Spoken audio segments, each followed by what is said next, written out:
நடுவுல தான் போட்டியே. ஒன்னு டிவிக்கு, இன்னொன்னு டிஎம்கே. ஞாலம் கருதினும் கைகூடும் காலம் கருதி இடத்தார் செய்யின்.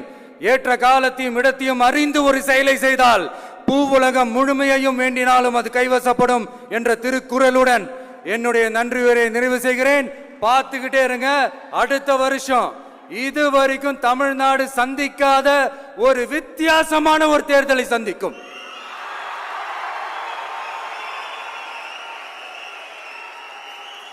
ரெண்டு பேருக்கு நடுவுல தான் போட்டியே.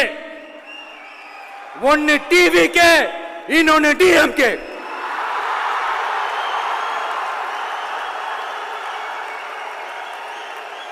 கான்பிடண்டா இருங்க, நல்லதே நடக்கும், வெற்றி நிச்சயம். மீண்டும் சந்திக்கும் வரை நன்றி, வணக்கம். செய்திகளை உடனுக்குடனும் துல்லியமாகவும் தெரிந்து கொள்ள சப்ஸ்கிரைப் பண்ணுங்க.